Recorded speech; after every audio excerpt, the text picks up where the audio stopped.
जय जगन्नाथ दर्शक बंधु गायत्री ज्ञान मंदिर को आपण को स्वागत जनाऊँगी। दर्शक बंधु आज आम जानिबा द्वादश राशि दैनिक भाग्यफल विषय। यही दैनिक राशिफल ग्रह नक्षत्र स्थिति एवं चलन को नहीं आधारित। यही ग्रह नक्षत्र चलन आम दैनंदिन जीवन में बहुत सारा प्रभाव पकाई था। तेणु चंद्रांक गोचर गणना को नहीं आधारित द्वादश राशि दैनिक भाग्यफल जाना पूर्व चलतु प्रथम जाने आज तिथि राशि नक्षत्र विषय।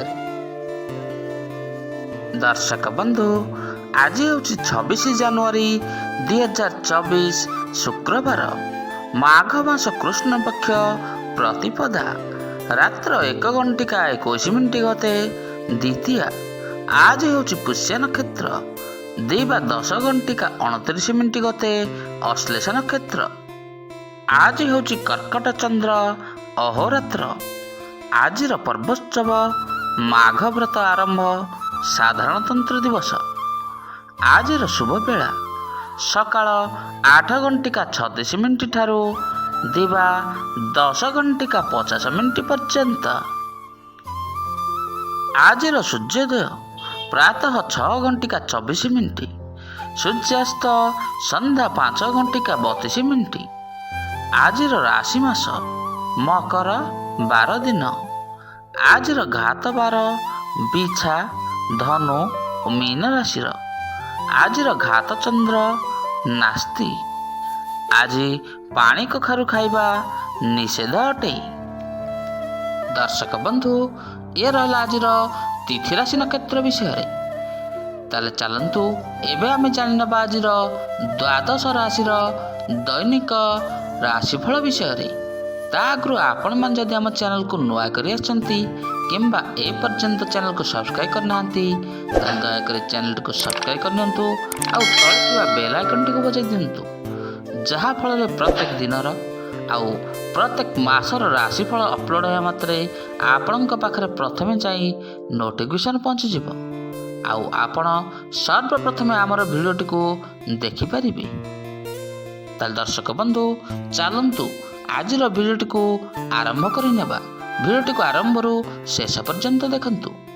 आज प्रथम राशि मेष राशि। मेष आज आपण निजको निजे ऊर्जावान एवं सक्रिय रहिबे। आज आपणकर पारिवारिक मामला रे परिवार सदस्यंकर साहाय्य सहयोग आज आपणको मिली जिवो। व्यवसाय करी आसुथिबा प्रयास रे आपण आज सफल हेबे। अचानक धन प्राप्ति हेबो। प्रेम रे आपणको सफलता आज मिलिबो।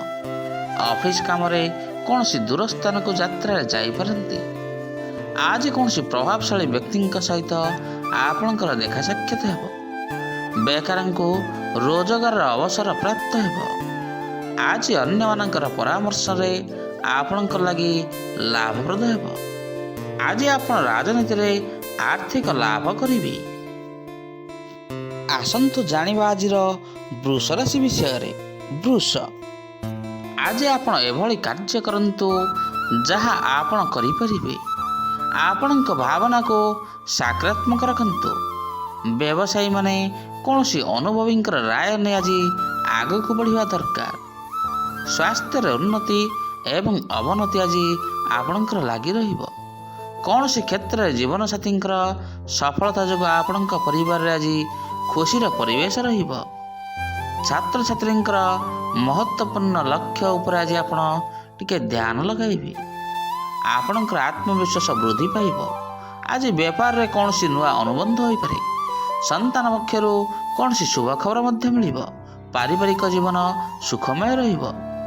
आसंतु जानिबा आज मिथुन राशि विषय। मिथुन आज आपण निजको आपण ऊर्जावान बोली अनुभव करिवे। व्यवसाय वृद्धि लगी निकट संपर्क आज आपण को साहाय्य सहयोग करिवे। कौनसी जरूरी काम धंदारे यात्रार जोग रही। प्रेमिक प्रेमिका लगी आज भल दिनटीए। छात्र छात्री को परिश्रमर सुफल आज निश्चय मिलिबो।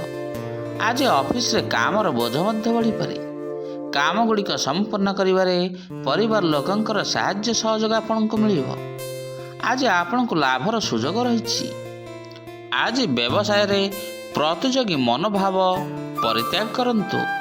ପିଲାଦିନର ସାଙ୍ଗ ସହିତ ଦେଖା ସାକ୍ଷାତ ମଧ୍ୟ ଆଜି ଆପଣଙ୍କର ହୋଇପାରେ। ଆସନ୍ତୁ ଜାଣିବା ଆଜିର କର୍କଟ ରାଶି ବିଷୟରେ। କର୍କଟ, ଆପଣଙ୍କର ଭାଗ୍ୟର ତାରକା ଆଜି ଉଜ୍ଜଳ ରହିବ। ଭାବିଥିବା କୌଣସି ସବୁ କାମ ଗୁଡ଼ିକ ଆଜି ଆପଣଙ୍କର ପୁରା ହୋଇଯିବ। ରାଜନୀତି କ୍ଷେତ୍ରରେ ଥିବା ବ୍ୟକ୍ତିମାନେ ଆଜି କୌଣସି ଉଚ୍ଚ ପଦକୁ ମନୋନୀତ ହୋଇପାରନ୍ତି। ବ୍ୟବସାୟରେ ଆପଣଙ୍କୁ ବଡ଼ ସଫଳତା ମଧ୍ୟ ଆଜି ମିଳିପାରେ। ଆଜି କୌଣସି ବିଶେଷ ବ୍ୟକ୍ତିଙ୍କର ଦେଖା ସାକ୍ଷାତ ହୋଇପାରେ। ଆପଣଙ୍କୁ ଆଜି ରୋଜଗାରର ଉଚିତ ଅବସର ପ୍ରାପ୍ତ ହେବ। ମହିଳାମାନେ ଖୁସିର ସହିତ ଜିନିଷପତ୍ର କିଣିପାରନ୍ତି। ଇଷ୍ଟଦେବଙ୍କ ଧ୍ୟାନରେ ଆପଣଙ୍କ ମନର ସକାରାତ୍ମକ ଶକ୍ତି ଆଜି ସଞ୍ଚାର ହେବ। ମହତ୍ତ୍ୱପୂର୍ଣ୍ଣ ଲୋକଙ୍କ ସହିତ ଯୋଗାଯୋଗ ହେବ। କାମରେ ଏକାଗ୍ରତାରେ ଆପଣଙ୍କୁ ସଫଳତା ମିଳିବ। ଆସନ୍ତୁ ଜାଣିବା ଆଜିର ସିଂହ ରାଶି ବିଷୟରେ। ସିଂହ, ଆଜି ଆପଣଙ୍କର କିଛି ବନ୍ଧୁ ଆପଣଙ୍କ ଘରକୁ ଆସିପାରନ୍ତି। ଆପଣଙ୍କର କୌଣସି ସମ୍ବନ୍ଧରେ ତିକ୍ତତାକୁ ମଧୁରତାର ବଦଳାଇବା ଲାଗି ଆଜି ଆପଣଙ୍କ ପାଇଁ ଦିନଟି ଭଲ ରହିଛି। ଜୀବନସାଥୀଙ୍କର ସାହାଯ୍ୟ ସହଯୋଗରେ ଆଜି ଆପଣଙ୍କର ଉନ୍ନତିର ପଥ ଆପଣଙ୍କୁ ମିଳିଯିବ। କଳାତ୍ମକ କାର୍ଯ୍ୟରେ ଆପଣଙ୍କର ରୁଚି ବଢ଼ିବ। କୌଣସି କାମରେ ଜୀବନସାଥୀଙ୍କର ଆପଣଙ୍କୁ ଆଜି ସାହାଯ୍ୟ ସହଯୋଗ ମିଳିବ। ଆଜି ବ୍ୟବସାୟ ବୃଦ୍ଧି ଲାଗି ଆପଣଙ୍କ ପାଇଁ ନୂଆ ସୁଯୋଗ ରହିଛି। ଧ୍ୟାନ ଏବଂ ଯୋଗ ମାଧ୍ୟମରେ ଆଜି ଆପଣଙ୍କର ଭାବନା ଉପରେ ନିୟନ୍ତ୍ରଣ ରଖିବାର ଶିକ୍ଷା ଆଜି ଆପଣ ଲାଭ କରିବେ। ଆପଣ ନିଜ ଲକ୍ଷ୍ୟ ହାସଲ ପାଇଁ ଠୋସ୍ ଯୋଜନା ମଧ୍ୟ କରିବେ। ଆସନ୍ତୁ ଜାଣିବା ଆଜିର କନ୍ୟା ରାଶି ବିଷୟରେ। କନ୍ୟା, ଆଜି ଆପଣଙ୍କ ମନ ଆଧ୍ୟାତ୍ମିକ ଦିଗରେ ଅଧିକ ସମୟ ଲାଗି ରହିବ। ଅନ୍ୟମାନଙ୍କ ଆଗରେ ଆପଣଙ୍କର କଥାକୁ ଆଜି ସ୍ପଷ୍ଟ କୁହନ୍ତୁ। ଆପଣଙ୍କ କାମ ଆରାମରେ ଆଜି ପୁରା ହୋଇଯିବ। ଦାମ୍ପତ୍ୟ ଜୀବନ ବହୁତ ଭଲ ରହିବ। ପରିବାର ଲୋକଙ୍କର ସାହାଯ୍ୟ ସହଯୋଗ ଆଜି ଆପଣଙ୍କୁ ମିଳିବ। କିଛି ଜରୁରୀ ନିଷ୍ପତ୍ତି ଆପଣଙ୍କୁ ଆଜି ଲାଭ ଦେଇପାରେ। ଆପଣଙ୍କ ଧ୍ୟାନ କାମ ସମ୍ପୂର୍ଣ୍ଣ ଆଜି କରିବାରେ ଆପଣ ଲାଗି ରହିବେ। ଆଜି ବେପାର ମାମଲାରେ ମନରେ ନୂଆ ବିଚାର ଆସିବ।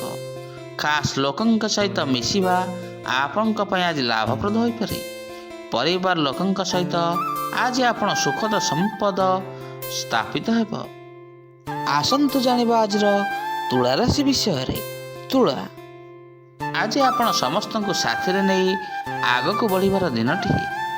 ଓକିଲମାନଙ୍କୁ ଆଜି କୌଣସି ପୁରୁଣା ମକଦ୍ଦମାରେ ସଫଳତା ମିଳିବ। ଆପଣଙ୍କୁ ଆଜି ଅଚାନକ ଧନ ଲାଭ ହେବ। ବୈବାହିକ ଜୀବନ ଆଜି ଖୁସିରେ ଭରା ହୋଇ ରହିବ।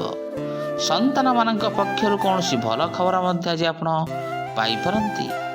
କୌଣସି କାମରେ ଅଧିକ ଯାଞ୍ଚ କରିବାକୁ ଆଜି ଆପଣଙ୍କୁ ପଡ଼ିପାରେ। ଆପଣଙ୍କର ସବୁ ଅଶାନ୍ତି ଗୁଡ଼ିକ ଆଜି ଦୂର ହୋଇଯିବ। ରାଜନୀତିରେ ଆପଣଙ୍କୁ ସଫଳତା ମିଳିବ। କୌଣସି କାମ ଆରମ୍ଭ କରିବା ଲାଗି ଆଜି ଦିନଟି ବହୁତ ଭଲ ରହିଛି। କୌଣସି ମିତ୍ରଙ୍କର ସାହାଯ୍ୟ ଏବଂ ସହଯୋଗ ଆଜି ଆପଣଙ୍କୁ ମିଳିଯିବ। ଆସନ୍ତୁ ଜାଣିବା ଆଜିର ବିଛା ରାଶି ବିଷୟରେ। ବିଛା, ଆଜି ଆପଣଙ୍କ ଅବସରର ଲାଭ ନିଅନ୍ତୁ। କାମଗୁଡ଼ିକ ସମ୍ପନ୍ନ କରିବା ଲାଗି ସହକର୍ମୀଙ୍କର ସାହାଯ୍ୟ ଏବଂ ସହଯୋଗ ଆଜି ଆପଣଙ୍କୁ ମିଳିବ। ଚାକିରିଆଙ୍କ ପାଇଁ କୌଣସି ଶୁଭ ଖବର ମିଳିବାର ଯୋଗ ରହିଛି। ଉନ୍ନତି ପାଇଁ ନୂଆ ମାର୍ଗ ଆଜି ଆପଣଙ୍କ ନଜରକୁ ଆସିବ। ବିଜ୍ଞାନ ଛାତ୍ରଛାତ୍ରୀଙ୍କୁ ଶିକ୍ଷକଙ୍କର ପୁରା ସାହାଯ୍ୟ ସହଯୋଗ ମିଳିବ। ପ୍ରେମୀ ଯୁଗଳଙ୍କ ଲାଗି ଦିନଟି ବହୁତ ଭଲ ରହିଛି। ଆଜି ଆପଣ ଉଚିତ ପରିଶ୍ରମରେ ଆପଣଙ୍କୁ ଆଜି ସଫଳତା ମିଳିବ। ଆର୍ଥିକ ସ୍ଥିତି ବହୁତ ମଜବୁତ ରହିବ। ନୂଆ ଘର କିମ୍ବା ବହୁ ସମ୍ପତ୍ତି କିଣିବା ଲାଗି ଆଜି ଆପଣ ଯୋଜନା ମଧ୍ୟ କରିପାରନ୍ତି। ଆଜି ଆପଣଙ୍କୁ ସଫଳତା ମିଳିବ। ଆସନ୍ତୁ ଜାଣିବା ଆଜିର ଧନୁ ରାଶି ବିଷୟରେ। ଧନୁ, ଆଜି ଆପଣଙ୍କ ପାଖ ଆଖରେ ମଧୁର ବାତାବରଣ ରହିବ। ପଡ଼ୋଶୀଙ୍କ ଠାରୁ କୌଣସି ଭଲ ଖବର ଆପଣଙ୍କୁ ମିଳିପାରେ। ପୂର୍ବରୁ କରିଥିବା କାମରୁ ଆଜି ଆପଣଙ୍କୁ ଫାଇଦା ହେବ। ଛାତ୍ରଛାତ୍ରୀମାନେ ପଢ଼ିବା ଲେଖିବାରେ ଆଜି ଟିକେ ବିଶେଷ ଧ୍ୟାନ ଦେବା ଜରୁରୀ। ବ୍ୟବସାୟୀଙ୍କୁ ଧନ ଲାଭ ହେବ। ସିଭିଲ୍ ଇଞ୍ଜିନିୟରମାନଙ୍କୁ କୌଣସି ବଡ଼ କମ୍ପାନୀରେ ଆଜି ଚାକିରି ପାଇଁ ଡାକରା ଆସିପାରେ। ଦାମ୍ପତ୍ୟ ସମ୍ବନ୍ଧରେ ଆଜି ମଧୁରତା ବଢ଼ିବ। ଆପଣଙ୍କୁ କିଛି ନୂଆ ଶିଖିବାର ଅବସର ମଧ୍ୟ ମିଳିବ। ଆଜି ବ୍ୟବସାୟରେ ପୁରୁଣା ବିବାଦ ଗୁଡ଼ିକ ସମାପ୍ତ ହୋଇଯିବ। ବନ୍ଧୁ ଏବଂ ଭାଇଙ୍କର ସାହାଯ୍ୟ ସହଯୋଗ ଆଜି ଆପଣଙ୍କୁ ମିଳିବ। ଆସନ୍ତୁ ଜାଣିବା ଆଜିର ମକର ରାଶି ବିଷୟରେ। ମକର, ଆପଣଙ୍କ ଲାଗି ଦିନଟି ଉତ୍ସାହପୂର୍ଣ୍ଣ ରହିବ। ଫୋନରେ ନିକଟ ସମ୍ପର୍କୀୟଙ୍କ ସହିତ ଲମ୍ବା ସମୟ ଧରି ଆଜି ଆପଣ କଥାବାର୍ତ୍ତା କରିପାରନ୍ତି। କାମରେ ଏକାଗ୍ରତାରୁ ଆପଣଙ୍କୁ ଆଜି ସଫଳତା ମିଳିବ। ନିଜର ଖର୍ଚ୍ଚ ଉପରେ ଆଜି ନିଜେ ନିୟନ୍ତ୍ରଣ ରଖିବାକୁ ଚେଷ୍ଟା କରନ୍ତୁ। ପୁରୁଣା କାମରୁ ଆଜି ଆପଣଙ୍କୁ ଯଥେଷ୍ଟ ଲାଭ ମିଳିବ। କିଛି ନୂଆ ବନ୍ଧୁ ଗଢ଼ିବାର ସମ୍ଭାବନା ମଧ୍ୟ ରହିଛି। ଛାତ୍ରଛାତ୍ରୀମାନେ ଏକାନ୍ତ ଜାଗାରେ ଅଧ୍ୟୟନ କରନ୍ତୁ। ଆଜି ଜରୁରୀ କାମ ଗୁଡ଼ିକ ମିତ୍ରଙ୍କ ସହାୟତାରେ ସମ୍ପୂର୍ଣ୍ଣ ହେବ। ଷ୍ଟକ୍ ଏବଂ ମ୍ୟୁଚୁଆଲ ଫଣ୍ଡରେ ଆଜି ନିବେଶ ଆପଣଙ୍କ ପାଇଁ ଲାଭଦାୟକ ରହିବ। ରାଜନୀତିରେ ଆପଣଙ୍କର ଆଜି ମନସ୍କାମନା ଗୁଡ଼ିକ ପୂରା ହୋଇଯିବ। ଆସନ୍ତୁ ଜାଣିବା ଆଜିର କୁମ୍ଭ ରାଶି ବିଷୟରେ। କୁମ୍ଭ, ଆଜି ଦିନଟି ଆପଣଙ୍କ ଲାଗି ବହୁତ ଭଲ ରହିବ। କାର୍ଯ୍ୟକ୍ଷେତ୍ରରେ ଆହ୍ୱାନର ସାମ୍ନା ମଧ୍ୟ ଆପଣ କରିପାରିବେ। ସମାଜରେ ଆପଣଙ୍କର ମାନ ସମ୍ମାନ ବଢ଼ିବ। ନୂଆ ଅନୁବନ୍ଧ ପାଇଁ ଆପଣଙ୍କ ପାଇଁ ଭଲ ସମୟ ଆସିଛି। ଜମି ଦଲାଲଙ୍କୁ ପୁରୁଣା ଜମିରୁ ଆଜି ଧନଲାଭ ହେବ। ମହତ୍ତ୍ୱପୂର୍ଣ୍ଣ କାମ ସମ୍ପନ୍ନ କରିବାକୁ ଭାବୁଥିଲେ ଆଜି ତାହା ଆପଣଙ୍କର ପୂରା ହୋଇଯିବ। ଓକିଲଙ୍କ ଲାଗି ଦିନଟି ଅନୁକୂଳ ରହିବ। ବ୍ୟବସାୟରେ ଆପଣଙ୍କୁ ଲାଭ ମିଳିପାରେ। ଦୃଢ଼ ମନୋବଳ ଦ୍ୱାରା ଜରୁରୀ କାମରେ ଆଜି ଆପଣଙ୍କୁ ସଫଳତା ମିଳିବ। ରାଜନୀତି କ୍ଷେତ୍ରରେ ପ୍ରସିଦ୍ଧି ବଢ଼ିବ। ପରିବାର ସଦସ୍ୟଙ୍କ ସହିତ ଆଜି ଆପଣଙ୍କର ଉତ୍ତମ ବୁଝାମଣା ରହିବ। ଆସନ୍ତୁ ଜାଣିବା ଆଜିର ମୀନ ରାଶି ବିଷୟରେ। ମୀନ, ଆଜି ବ୍ୟବସାୟୀଙ୍କ ପାଇଁ ଦିନଟି ଅନୁକୂଳ ରହିବ। ସଫଳତା ପାଇବା ଦିଗରେ ଆଜି ଆପଣ ଅଗ୍ରସର ହେବେ। ଚାକିରି ତଲାସରେ ଥିବା ମହିଳାମାନଙ୍କୁ ବହୁତ ଭଲ ଚାକିରିର ପ୍ରସ୍ତାବ ମଧ୍ୟ ଆଜି ମିଳିପାରେ। ଆଜି ପ୍ରେମ ଗୁଡ଼ିକ ପ୍ରସଙ୍ଗଯୁକ୍ତ ଜୀବନରେ ଖୁବ୍ ଆନନ୍ଦ ମିଳିବ। ପୂର୍ବ କଥାକୁ ନେଇ ଆଜି ଆପଣ ଟିକେ ଚିନ୍ତିତ ମଧ୍ୟ ରହିପାରନ୍ତି। କୌଣସି ବନ୍ଧୁ ଆଜି ଆପଣଙ୍କ ଘରକୁ ଅଚାନକ ଆସିପାରନ୍ତି। ଆପଣଙ୍କର ସବୁ ସମସ୍ୟାର ସମାଧାନ ଆଜି ବାହାରିଯିବ। ଆଜି ଆପଣ ଖୁବ୍ ମଜା କରିବେ ଏବଂ ଖୁସିରେ ରହିବେ। ଜୀବନସାଥୀଙ୍କ ସହିତ ସମ୍ବନ୍ଧ ଆଜି ଉତ୍ତମ ରହିବ। ନୂଆ ବ୍ୟବସାୟ ଲାଗି ଆଜି ଆପଣ କୌଣସି ଯୋଜନା ମଧ୍ୟ କରିପାରନ୍ତି। ଆଜି ଟିକେ ଆପଣ ଭାବିଚିନ୍ତି ଖର୍ଚ୍ଚ କରନ୍ତୁ। ଦର୍ଶକ ବନ୍ଧୁ, ଆଜି ଆମେ ଜାଣିଲେ ଦ୍ୱାଦଶ ରାଶିର ଦୈନିକ ଭାଗ୍ୟଫଳ ବିଷୟରେ। ଆଜିର ଭିଡ଼ିଓଟି ଆପଣଙ୍କୁ କିପରି ଲାଗିଲା, ଲାଇକ୍, ସେୟାର ଆଉ କମେଣ୍ଟ ମାଧ୍ୟମରେ ନିଜର ମତାମତ ଦେବେ। ରହୁଛି, ପୁଣି ଦେଖା ହେବ ଆସନ୍ତା ଅଧ୍ୟାୟରେ। ଜୟ ଜଗନ୍ନାଥ, ଜୟ ଜଗନ୍ନାଥ, ଜୟ ଜଗନ୍ନାଥ।